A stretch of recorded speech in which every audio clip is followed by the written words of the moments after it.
जय श्री राधे, जय श्री कृष्ण। मंदिर श्री बंसी वाले महात्मा यूट्यूब चैनल अम्बाला शहर की ओर से हम आप सभी भक्तों का हार्दिक अभिनंदन करते हैं। आज तक हम आपको श्रीमद् भगवद गीता के अध्याय 1 से लेकर अध्याय 6 तक के महात्म्य की कथा अपने चैनल पर सुना चुके हैं। तो आज हम आपको सुनाने जा रहे हैं श्रीमद् भगवद गीता के 7वें अध्याय के महात्म्य की परम पावन कथा, जो कि इस प्रकार है। बोल श्री राधा कृष्ण भगवान की जय। बोल श्रीमद् भगवद गीता की जय। अब श्रीमद् भगवद गीता के 7वें अध्याय के महात्म्य की कथा। भगवान शिव कहते हैं, हे पार्वती, अब मैं 7वें अध्याय का महात्म्य बतलाता हूँ, जिसे सुनकर कानों में अमृत राशि भर जाती है।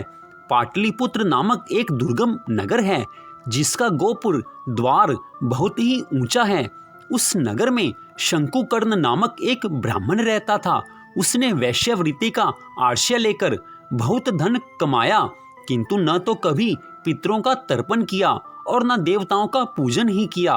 वह धनोपार्जन में तत्पर होकर राजाओं को ही भोज दिया करता था। एक समय की बात है, उस ब्राह्मण ने अपना चौथा विवाह करने के लिए पुत्रों और बंधुओं के साथ यात्रा की। मार्ग में आधी रात के समय जब वह सो रहा था, एक सर्प ने कहीं से आकर उसकी बाह में काट लिया। उसके काटते ही ऐसी अवस्था हो गई कि मणि, मंत्र और औषधि आदि से भी उसके शरीर की रक्षा असाध्य जान पड़ी।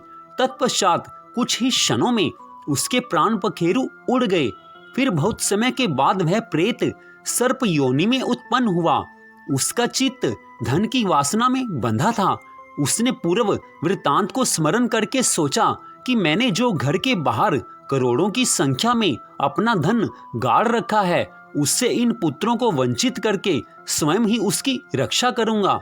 एक दिन सांप की योनि से पीड़ित होकर पिता ने स्वप्न में अपने पुत्रों के समक्ष आकर अपना मनोभाव बताया। तब उसके निरंकुश पुत्रों ने सवेरे उठकर बड़े विस्मय के साथ एक दूसरे से स्वप्न की बातें कही।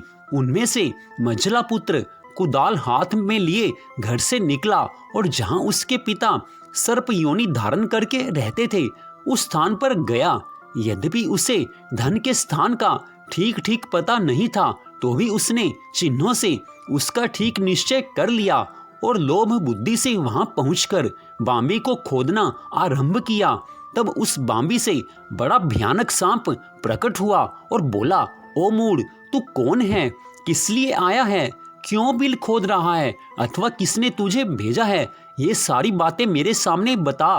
पुत्र बोला, मैं आपका पुत्र हूँ, मेरा नाम शिव है। मैं रात्रि में देखे हुए स्वप्न से विस्मित होकर यहाँ का स्वर्ण लेने के कौतूहल से आया हूँ। पुत्र की यह लोक निंदित वाणी सुनकर वह सांप हंसता हुआ इस प्रकार स्पष्ट वचन बोला कि यदि तू मेरा पुत्र है तो मुझे शीघ्र ही बंधन से मुक्त कर। मैं पूर्व जन्म के गाड़े हुए धन के ही लिए सर्प योनि में उत्पन्न हुआ हूँ। पुत्र ने पूछा, हे पिताजी, आपकी मुक्ति कैसे होगी? इसका उपाय मुझे बताइए, क्योंकि मैं इस रात में सब लोगों को छोड़कर आपके पास आया हूँ। पिता ने कहा, हे बेटा, गीता के अमृतमय 7वें अध्याय को छोड़कर मुझे मुक्त करने में तीर्थ, दान, तप और यज्ञ भी सर्वथा समर्थ नहीं है। केवल गीता का 7वां अध्याय ही प्राणियों के जरा, मृत्यु आदि दुख को दूर करने वाला है। हे पुत्र, मेरे श्राद्ध के दिन गीता के 7वें अध्याय का पाठ करने वाले ब्राह्मण को श्रद्धा पूर्वक भोजन कराओ। इससे निस्संदेह मेरी मुक्ति हो जाएगी। हे वत्स, अपनी शक्ति के अनुसार पूर्ण श्रद्धा के साथ वेद विद्या में प्रवीण अन्य ब्राह्मणों को भी भोजन कराना। सर्प योनि में पड़े हुए पिता के ये वचन सुनकर सभी पुत्रों ने उसकी आज्ञा के अनुसार तथा उससे भी अधिक किया। तब शंकुकर्ण ने अपने सर्प शरीर को त्याग कर दिव्य धारण किया और सारा धन पुत्रों के अधीन कर दिया। पिता ने करोड़ों की संख्या में जो धन बांट कर दिया था, उससे वे सदाचारी पुत्र बहुत प्रसन्न हुए। उनकी बुद्धि धर्म में लगी हुई थी, इसलिए उन्होंने बावली, कुआं, पोखरा, यज्ञ तथा देव मंदिर के लिए उस धन का उपयोग किया और अन्नशाला भी बनवाई। तत्पश्चात श्रीमद् भगवद गीता के 7वें अध्याय का सदा जप करते हुए उन्होंने मोक्ष प्राप्त किया। हे पार्वती, यह तुम्हें श्रीमद् भगवद गीता के 7वें अध्याय का महात्म्य बताया गया है, जिसके श्रवण मात्र से मानव सब पापों से मुक्त हो जाता है।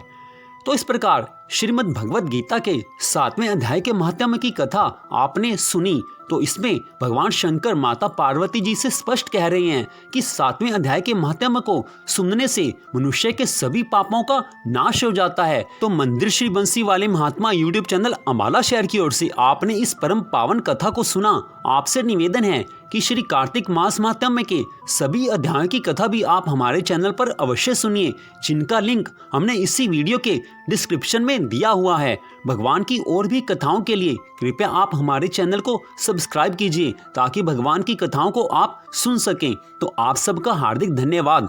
भगवान श्री राधा कृष्ण जी की, भगवान श्री हरि विष्णु जी की कृपा सदा आप सब पर, आपके परिवार पर बनी रहे। इसी मंगल कामना के साथ जय श्री राधा रानी जी की, जय श्री कृष्ण भगवान जी की, जय श्रीमद् भगवद गीता की। जय जय श्री राधे, जय जय श्री राधे, जय जय श्री राधे श्याम।